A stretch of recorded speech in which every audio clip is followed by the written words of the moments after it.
I woke up this morning early, knowing that I was going to be able to stand here and show a picture of another known sex abusing priest in the Archdiocese of St. Paul. For me personally, ever since the late 80s, have always been asking for truth, honesty, answers. And this is a shame that this one had to wait until today to be brought up.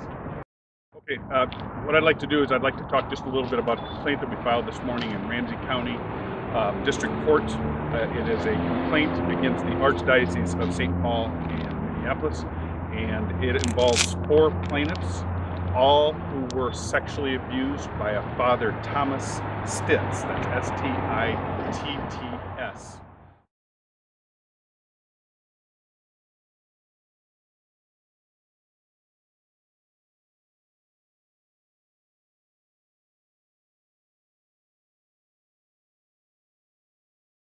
In this lawsuit, we brought a civil cause of action, two civil causes of action, and the claims for fraud against the Archdiocese of St. Paul in Minneapolis. The fraud in this case was that the Archdiocese learned in 1970 and then again in 1973 that Father Stitz had sexually abused a child in their parish. So there were 2 incidents where they were made aware. The Archdiocese still placed Father Stitz in positions where he had unsupervised access to children.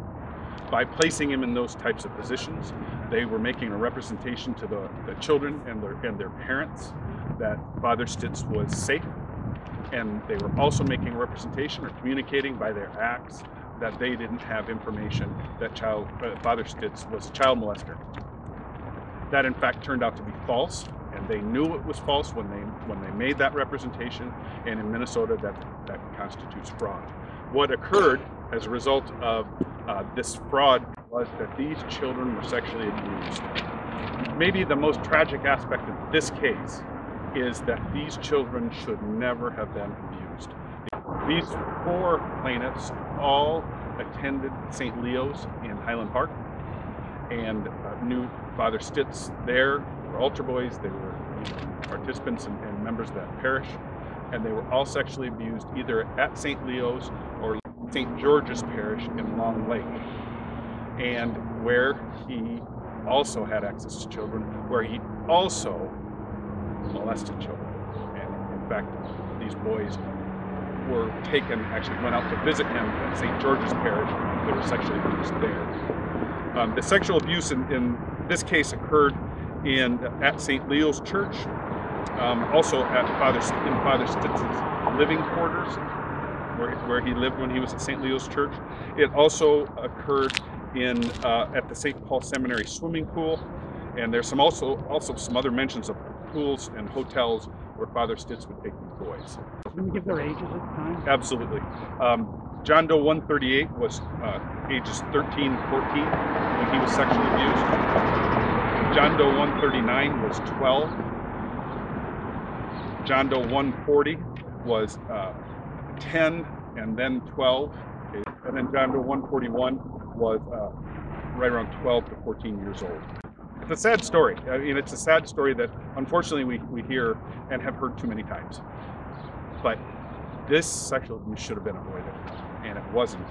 And as a result, these clients have decided to bring a civil action. What they would like to see, first of all and foremost to them, is accountability. They want to see, and I think they have the absolute right to. They have the right to understand and be informed how this possibly could happen. And we also need to know, how can it not happen again?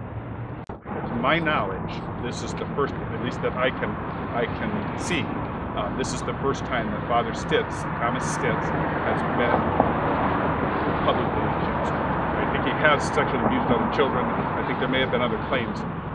At least from what I can tell, this is the first public.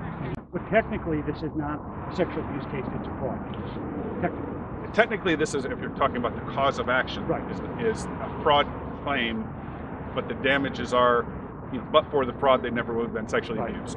The other assignments, in June 2nd of 1952, Father Stitz was assigned to St. Matthew's Church in St. Paul. Okay, and June 9th of 1965, Father Stitz was then transferred or reassigned to Our Lady of Grace in Edina. On June 7th, 1966, Father Stitz was assigned to Guardian Angels in Hastings. On June 12th, 1970, Father Stitz was assigned to the Church of the Blessed Sacrament in St. Paul. In 1970, Father Stitz was assigned to St. Leo's in St. Paul, Highland Park. And then October 9th, 1973, Father Stitz was assigned to St. George's Church in Long Lake. Those are assignments that I have seen the assignment document. So those, I don't know what his assignments were after St. George's.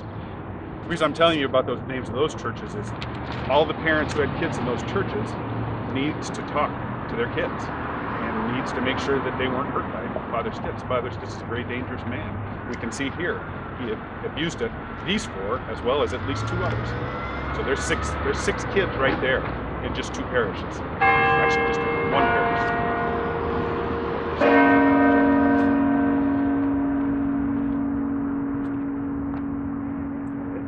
Can you say a word about what your clients want? Yes, they want accountability. They want to learn exactly what happened and how it can be prevented. Probably the most important aspect of this. They also want to get some help. It is not easy living with the pain of childhood sexual abuse. They all have their own struggles, and the last time I looked, doctors don't work for free. The one thing they didn't know, and this is the fact precipitating this lawsuit, is they had no idea that the Archdiocese had misled them. They each one of them, they all thought they were the only one. Is the object in these pieces of litigation ultimately to avoid a court trial? Well, no, I actually don't think that's the case. In fact, trials are one of the ways. One thing we've learned over the last few years is trials are one way information comes out to the public. This is not just an average civil lawsuit.